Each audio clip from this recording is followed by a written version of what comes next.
안녕하세요, 멜묵상. 오늘은 에베소서 1장 15절부터 23절 말씀입니다. 에베소서는 굉장히 강력한 메시지를 가지고 있어요. 그리고 에베소서는 굉장히 어렵습니다. 왜 그러냐면은 그러니까 에베소서의 말, 내용, 단어들이 어렵다기보다는 그러니까 이 안에 있는 내용들이 여러분들한테 뭐 저한테도요 추상적으로 느껴지기 쉽기 때문에 어렵거든요. 근데 이 모든 내용들을 여러분들이 생생하게 현실적으로 알게 되잖아요. 그럼 정말로 삶이 변할 수 있습니다. 그러니까 복음은 진짜 강력해요. 복음은 정말 사람을 변화시키고요. 실제로 복음을 그러니까 진실하게 믿었던 모든 사람들은 변화되었습니다. 그런 변화의 능력이 어떻게 우리에게 주어지는지 본문을 보면서 살펴보겠습니다. 15절부터 보죠. 이로 말미암아 주 예수 안에서 너희 믿음과 모든 성도를 향한 사랑을 나도 듣고 내가 기도할 때 기억하며 너희로 말미암아 감사하기를 그치지 아니하고. 자 보세요. 이게 무슨 말인지 설명해 드릴게요. 16절에 보면 지금 바울은 에베소 교인들을 보면서 감사합니다. 왜요? 오, 이들이 진짜 그리스도인이 됐구나. 이들이 신자가 맞구나. 하나님의 은혜가 이들에게 있구나. 변화되었구나. 라는 것을 확신하기 때문에 기뻐하고 감사하는 거죠. 근데 뭘 보고 확신했을까요? 15절에 보면 두 가지를 보고 확신했습니다. 주 예수 안에서 너희 믿음과 모든 성도를 향한 사랑을 들었죠. 믿음과 사랑. 보세요. 무언가를 진짜로 믿게 되잖아요. 그러면 그 믿음으로 말미암아서 세상이 삶이 변화됩니다. 말을 뭐 예를 한번 들어볼게요. 어, 모든 여자가 나를 죽이려고 한다. 라고 제가 믿고 있다고 해보세요. 예, 그렇게 믿진 않아요. 그렇게 믿진 않는데 길거리에 나오는 모든 여자가 나를 죽이려고 들어 라고 제가 믿고 있다고 해보세요. 예, 그러면 이제 물론 착각이죠. 완전 착각인데 저는 바깥에 못 나다니겠죠. 그렇죠. 여자들만 보면 피해 다니겠죠. 근데 이제 상담사가 저를 만났어요. 그리고 그게 아니라는 것을 막 이제 막 얘기를 해줍니다. 그리고 제가 믿게 됐다고 합시다. 보세요. 모든 여자가 나를 죽이려고 하는 게 아니구나. 모든 여자는 나한테 관심이 없구나. 이걸 진짜로 믿겠다고 보세요. 그러면 내가 바깥에 나갈 수 있을까요? 나갈 수 있죠. 나갈 수 있지만 그래도 여전히 조심스러울 겁니다. 예, 생각은 바뀌었지만 여전히 어떤 여자가 나를 째려보는 것 같아요. 날 죽이려고 하나? 이런 생각을 바보 같은 생각을 할 거예요. 근데 계속해서 나다녀 보고 또 나다녀 보면서 여자들이 나한테 전혀 관심이 없구나. 오히려 슬프네? 막 이런 식으로 생각을 계속해서 하면서 삶을 살아간다고 해보세요. 그러면 이게 익숙해지고 훈련이 되고 하다 보면은 점점 내가 원래 믿던 그러니까 여자들은 나한테 관심이 없어. 점점 슬픈데 얘를 잘못 들었다. 씨.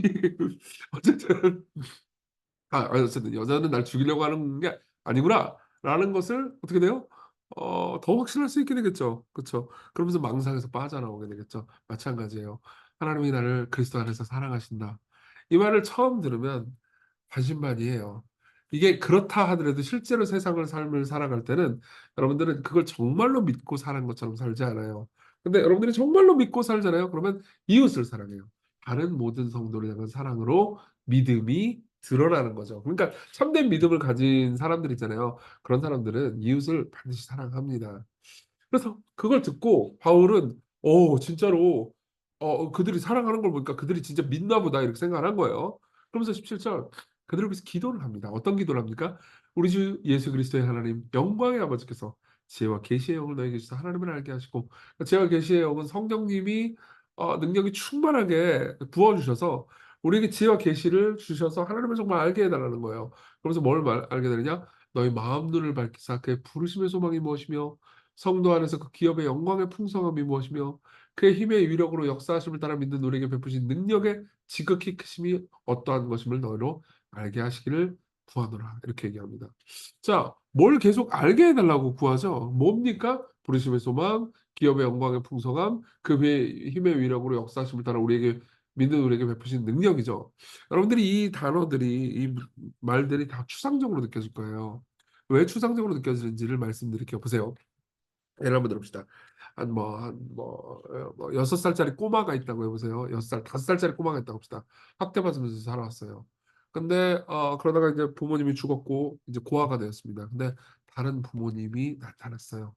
이 5살짜리 아이를 입양하려고 한다고 합시다. 이 5살짜리 아이는 그동안 사랑받아본 적이 없어요. 근데 아빠가 와가지고 처음 만나서 내가 너의 아버지란다. 난 널 사랑해. 그러면서 전에 없던 따뜻한 사랑으로 그 아이를 보듬어 주려고 한다고 합시다. 그럼 아이가 제일 먼저 느끼는 건 뭘까요? 난 아빠가 생겼어. 어, 난 이제 먹을 수 있어. 나는 맞지 않아도 돼. 나는 추운 데서 자지 않아도 돼. 이 정도겠죠. 그쵸? 이 아이가 5살짜리 아이가 아빠한테 근데 아버지 재산이 어떻게 되세요? 집이 몇 채? 집이 강남인가? 오류동 제가 사는 동. 네, 네. 오류동 아니 이러지 않을 거 아니에요. 그쵸? 그냥 아빠 생겼다. 나 잠잘 곳 있어. 나 춥지 않아. 이 정도로만 해도 기뻐할 거 아니에요. 그쵸? 근데 얼마나 큰지는 모르는 거죠. 그쵸? 모든 사람들이 그리스도인이 될 때 사실 상황이 이래요. 그냥 뭐 후원해줬단다. 기쁘다. 감사하다. 딱 이러고 끝나. 예, 무슨 말인지 이해되죠? 근데 아까 입양 이 예화로 다시 돌아가가지고 입양했는데 사실은 그 부모님이 빌 게이츠급의 부자였어. 그럼 그 부모님이 얘야 이 5살짜리 꼬마야 내가 사실은 빌 게이츠급 부자인데 돈이 꽤나 많아. 그러면은 이 아이가 어떤 생각이 들까요? 오, 너무 완전히 기뻐. 이럴까요? 아니죠. 감이 없을 거 아니에요. 감이 없다니까요. 그냥 먹을 거 계속 주고 잠잘 거 따뜻하면 그냥 그걸로 끝인 거예요. 얘가 점점 성장하면서 아버지의 재산을 알게 되겠죠? 그렇죠? 바울이 지금 기도하고 있는 게 이거예요. 그리스도를 믿는 사람들이 받을 재산이 진짜 어마무지하거든요. 바울은 그걸 다 봤어요. 바울은 성장한 사람이니까. 근데 얘들은 몰라. 예. 그래서 마치 고아처럼 삶을 산단 말이에요. 막 돈 없으면 막 하나님 원망하고 막 이 내가 기도했는데 왜 하나님 돈 안 줘? 그러면서 왜 내가 기도했는데 하나님 뭐 이거 안 줘? 그러면서 이제 분노하면서 삶을 산단 말이에요. 근데 바울이 생각할 때는 엄청난 재산을 가지고 있고 그 모든 걸 상속받을 녀석들인데 이 기독교인이라는 놈들이 그죠? 근데 모른단 말이에요. 그러니까 기도하는 거예요. 그 모든 것의 영광이 얼마나 큰 것인지 알게 해주세요. 이렇게 기도를 하는 거죠. 그래서 그 능력이 그리스도 안에서 역사하사 죽은 자를 가운데서 다시 살리시고 하늘에서 자기의 오른편에 앉히사 모든 통치와 권세와 능력과 주권과 이 세상뿐 아니라 오는 세상에 일컫는 모든 이름에 뛰어나게 하시고 또 만물을 그의 발 아래 복종하게 하시고 그를 만물의 교회의 머리로 삼으셨느니라. 보세요. 우리와 연합한 분이 얼마나 위대한 분인지를 쭉 얘기해 주는 거죠. 근데 이 21절 뭐 권세, 통치, 능력, 주권 뭐 뛰어나게 해주시고 만물을 복종하게 해주시고 이게 여러분들한테는 어떻게 돼요? 감이 안 오는 거예요. 예, 5살짜리 꼬마애가 재산이 얼마라는 아버지의 이야기를 구체적으로 들어도 감을 전혀 가질 수 없는 것처럼요. 여러분, 여러분들은 만유를 상속받을 겁니다. 예. 이게 무슨 의미가 있는 것처럼 여러분들에게 들릴지 모르겠어요. 근데 저는 그래서 그냥 기도할 수밖에 없을 것 같아요. 하나님께서 우리에게 주신 것이 얼마나 놀라운 것인지 우리가 깨닫게 해달라고요. 예. 그러면서 말합니다. 교회는 그의 몸이라고요. 그 말은 뭐죠? 예수님이 교회의 머리라는 의미인 거죠. 교회는요, 예수님한테 필수적인 존재라는 겁니다. 딱 연합돼 있어요.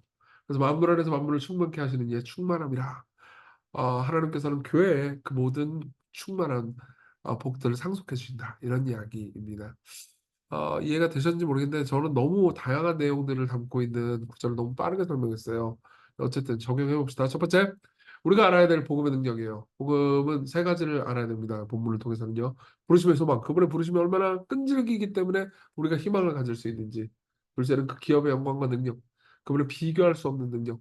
우리가 연합한 예수 그리스도가 얼마나 능력 있는 분이고 얼마나 영광스러운 분인지 우리가 기도를 통해서 알아가야 할 필요가 있습니다. 그게 바로 성장이에요. 아이가 크면서 아버지의 제사를 진짜로 알아가게 되잖아요. 아이가 크면서 와, 내가 생각했던 것보다 훨씬 더 무지하는데? 그래서 내가 생각했던 것보다 훨씬 더 세계적인 영향력이 있는 사람이었구나, 아버지가. 이런 거를 알아가게 되는 거죠. 네. 이 모든 것들은 신앙을 가진 우리가 직시할 수 있는 게 아니에요. 그런데 우리가 정말 알게 되잖아요. 그럼 정말로 삶이 변할 겁니다. 여러분들이 그렇게 부유한 사람의 아들이다라는 것을 알게 되면 삶에서 돈 때문에 염려, 걱정 안 하겠죠. 네. 여러분, 복음은 우리에게 하나님의 자녀가 되었다고 우리가 그런 존재라고 말해줘요. 네. 그것이 어떤 의미인지 더 깊이 알게 해달라고 그렇게 기도해 보실 필요가 있을 것 같습니다. 두 번째로는 교회의 영광입니다. 그분의 충만, 그분의 능력이 교회 안에 있음을 기억해야 돼요. 네. 여러분, 교회가 그리스도의 몸이라는 게 뭘 의미하죠? 네. 교회와 그리스도는요, 분리될 수 없다는 겁니다. 네. 우리는 교회 예수님 없이 살 수 없어요. 근데 예수님도 우리와 연합했기 때문에 우리 없이 살 수 없다고 말할 수 있으십니다. 물론 그분은 자존하신 분이기 때문에 우리 없이도 살 수 있어요. 하지만 그분이 우리를 사랑해서 아, 우리 없는 하늘을 원치 않으셨죠. 장 칼뱅 16세기 종교개혁자죠. 칼뱅의 글 중에서 제가 되게 좋아하는 글 한 부분을 인용해드리고 기도했으면 좋겠는데요. 만일 하나님의 아들이 우리와 연합되지 않으신다면 그분 자신은 무언가 스스로를 불완전한 존재로 여기신다고 해요. 네. 이것이 교회가 누리는 가장 고귀한 영광입니다. 우리가 그분과 함께할 때야 비로소 그분이 모든 것을 갖추신다는 것, 혹은 그때야 비로소 완전하게 여겨지기를 바라심을 알게 되는 것이 우리에게는 얼마나 큰 위로입니까? 여러분들을 사랑하셔서 그분이 예수님이요. 여러분들 없이 자신을 불완전한 존재로 여기세요. 여러분들과 함께하기를 원하십니다. 이게 바로 여러분들이 교회 그리스도의 영광스러운 교회 안에 있다면 누리는 복이에요. 우리 같이 기도합시다. 복음을 더 깊이 알아가게 해달라고. 우리 눈을 열어주셔서 우리가 성장해 가면서 우리가 받을 모든 부유한 상속 재물을 복음의 영광을 알아가게 해달라고 기도합시다. 그리고 우리가 눈을 현실에만 두면서 살아가는 것이 아니고 우리 눈에 보이는 현실보다 훨씬 더 큰 하나님을 바라보고 삶을 살게 해달라고 우리 같이 기도합시다.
기도하겠습니다. 은혜로우신 주님, 우리 눈이 어두워서 우리가 하나님께로부터 받을 것이 얼마나 위대한 것인지, 하나님이 얼마나 크신 분인지 잘 모릅니다. 그러나 우리가 점점 당신을 알아가게 해주십시오. 당신의 부여함과 풍성함을 알아가게 해주십시오. 그리고 우리 삶이 변하게 해주십시오. 예수님 이름으로 기도했습니다. 아멘. 네, 오늘 하나님의 은혜 안에서 담대하고 기쁜 하루 보내세요.